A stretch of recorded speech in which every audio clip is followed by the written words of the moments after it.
მე მინდა მივესალმო დღეს რუსთაველზე, თბილისში და ბათუმში ჩატარებულ ძალიან მრავალრიცხოვანი, მშვიდობიანი, ომახიანი აქციის მონაწილეებს, რომელთაც დაანახეს თელ საქართველოს, რომ იცავენ თითოეული ქართველის ხმას, საქართველოს თავისუფლებას და საქართველოს არსებობას. და რომ ისინი არ დაუშვებენ იმას, რომ ოლიგარქმა საბოლოოდ გაანადგუროს ჩვენი ქვეყანა რუსეთის დავალებით. ის რაც ხდება თბილისში ახლა, რაც ხდება ბათუმში, რაც ხდება თელ საქართველოში, ეს არის ნამდვილი გმირობა, სამოქალაქო გმირობა თითეული მონაწილის მხრიდან. ამიტომ მე მინდა თითოეულ თქვენგანს უთხრა დიდი მადლობა. ეს არ არის პარტიული აქცია, თქვენ არ ხართ პოლიტიკოსებისთვის იქ. დავიწყოთ საერთოდ პოლიტიკოსები, გვარები, სახელები, ამას მნიშვნელობა არ აქვს. ჩვენ ვიცავთ ყველა საქართველოს. და მინდა მივესალმო ოპოზიციის ყველა ლიდერის ერთიანობას.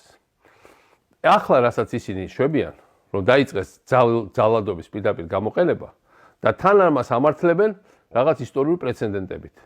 იმედზე ატრიალებენ 7 ნოემბრის კადრებს და მე მინდა შევახსენო ყველას 7 ნოემბრის შემდეგ აქციის დასრულის შემდეგ მე გადავდექი პრეზიდენტის პოსტიდან.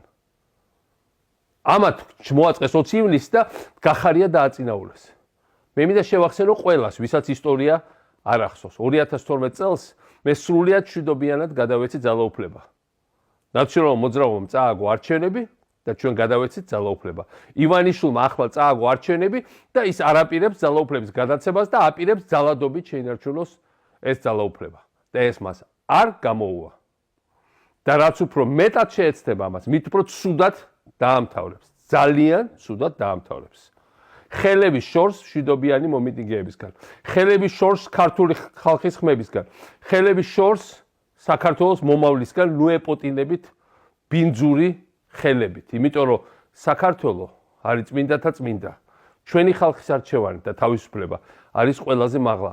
ყველანაირ თქვენ გორობაზე, სიხარბეზე და პოლიტიკურ ამბიციებზე მაღლა. და საქართველო აუცილებლად გაიმარჯვებს. ამას ალტერნატივა არ აქვს. და გაიმარჯვებს ძალიან სწრაფად. აბა თქვენ იცით. ამ ბრძოლაში ჩვენ ყველანი ვართ ბოლომდე ერთად. იმ წუთში როცა ქართველი ხალხი გადაწყვეტს ჩემი ჩართულობის ფორმას, აი რა ფორმასაც გადაწყვეტენ ოპოზიციური ლიდერები და ქართველი ხალხი, შევასრულებ ბოლომდე და დავემორჩილები. მე არც ერთ თანამდებობა არ მსურს, მაგრამ ჩვენ ყველას ახლა სიცოცხლეზე მეტად გვსურს საქართველოს გადარჩენა და გამარჯვება. და ასეც იქნება.